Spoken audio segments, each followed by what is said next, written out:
16 साल का जवान नंगा, तो उन्होंने कपड़े नहीं पहने। तो व्यास जी ने प्रश्न किया कि तुमने मुझे देख के कपड़े क्यों पहने, मेरे बेटे को देख कर क्यों नहीं पहने? बोले महाराज आप ब्रह्मलीन ब्रह्म ज्ञानी है और आपका बेटा ब्रह्मलीन। ब्रह्म ज्ञानी को ये पता है कि ये स्त्री है कि पुरुष, आपको भेद है, लेकिन आपके बेटे को यही नहीं मालूम कि स्त्री क्या है पुरुष क्या है, ये ब्रह्मलीन है, इसलिए हमने पट नहीं पहना। इसको पता नहीं। माताएं अपने छोटे बच्चे के पास में नग्न हो जाती है। कोई छोटा सा बच्चा होगा, कपड़ा बदलना होगा तो हो जाता है।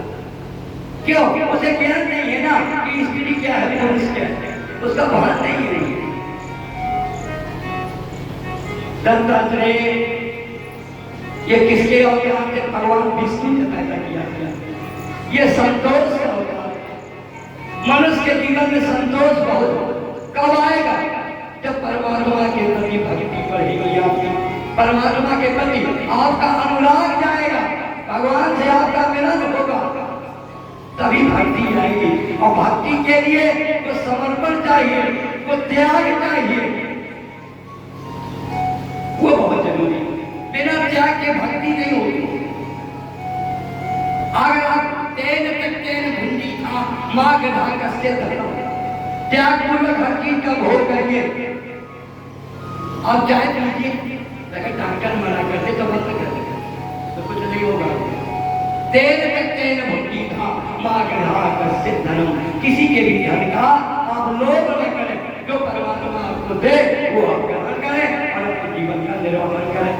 परमात्मा का नाम ले, परमात्मा की भक्ति करें, जो कुछ आपसे बने। अपने ज्ञान वैराग्य को संसार से हटा करके कुछ परमात्मा में लगा ले, ताकि आपका लोभ और परलोभ ये बढ़ जाए। नहीं अंत में बुढ़ापे में पछताते रहो, कुछ कर ना पाओगे, पड़े रहोगे अंत में, कोई तुम्हारे पास तक नहीं आएगा कि अम्मा का आया।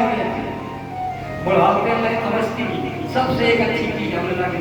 बुढ़ापे में आदमी के जन्म का चाहिए। बुढ़ापे में आदमी को केवल भोजन चाहिए नहीं, दाई बाबा का शाम के थोड़ी बहुत बात दरबार करने के लिए चाहिए। खाना ना मिले तो थोड़ी देर लड़का बताए और पिताजी का हो ठीक ठाक हो, का खाओ हो, तो संवाद हुआ। व्यास जी का सुखदेव जी का संवाद हुआ था। व्यास जी ने कहा है कि बेटा का और पिता का सम्मान जरूरी है, पत्नी का और पति का सम्मान जरूरी है, चेला और गुरु का सम्मान जरूरी है। ये सम्मान होना चाहिए। उस सम्मान से कटुता मिट जाती है, क्लियर ये समझ जाता है।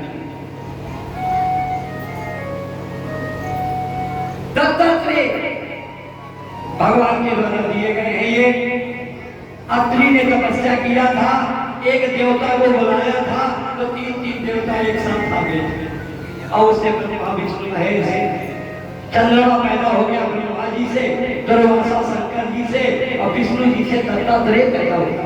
ये तीन पैदा हो गए और बुलाया एक। जो भगवान को चाहता है ना वो ब्रह्मा विष्णु महेश के अंदर में नहीं आती।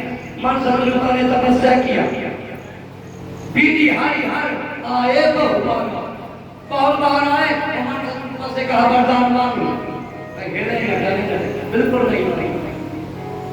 क्या तुमसे क्या मांगो? जो तुमसे मांगा उससे मांगूंगा। तो फिर एक दिन आकाशवाणी हुई कि मांग मांग चाहूं तो मैं समान प्रभु संकौन बोला।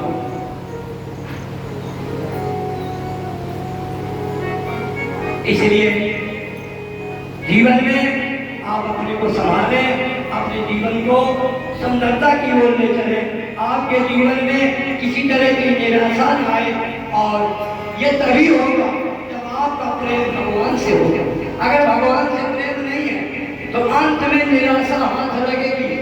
बाधाएं जो तुम्हारे जीवन में आई वो तुम्हें दुख देगी, क्योंकि बुढ़ापे में बच्चा भी 2 मिनट नहीं बैठता कि कुछ खबर बता दे, कौन क्या खाओ पूछा चल नहीं बता बर्बाद।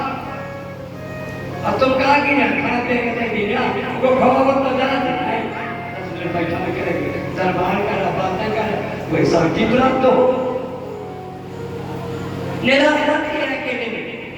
तो दत्तात्रेय ने 24 गुरुओं को करके और संसार को ये बताया कि हर चीज से शिक्षा प्राप्त होती है। हमारे घर में माता पिता भाई बहन परिवार इन सबसे हमें शिक्षा मिलती है। संयुक्त परिवार में कुछ चाचा से, कुछ चाची से, कुछ दाई से, कुछ बुआ से, कुछ फूफा से। एक ऐसी शिक्षा है जो समाज में बिना किताब के प्राप्त हो जाती है। अर्थशास्त्र का ज्ञान तो पढ़ने से आएगा, पर समाज शास्त्र का ज्ञान तो केवल परिवार से ही आएगा। चाचा से, चाची से, दाई से, दादा से, तमाम प्रकार की कहानियां, चलने का, जीने का, ये सब कुछ आ जाता है। इसलिए कहा गया कि ये साधन धाम मोक्ष कर द्वारा। ये जितने जने भाई थे सब साधन आई, पत्नी पुत्र ये सब साधन, इनके द्वारा व्यक्ति भगवान को प्राप्त करते हैं। आप सब लोग भी भगवान को अपनाना चाहते हैं, भगवान को प्राप्त करना चाहते हैं, तो रोज भगवान का ध्यान करें, क्योंकि ये समय एक दिन आपके हाथ से छूट जाएगा। ये समय आपके पास हमेशा न रहा है और न सदा रहेगा। एक दिन आपके हाथ से छूट जाएगा। इसलिए अगर मिल गया तो भगवान का भजन कर लो, भगवान का इज्जत कर लो, भगवान का दान पुण्य करे सब लोग।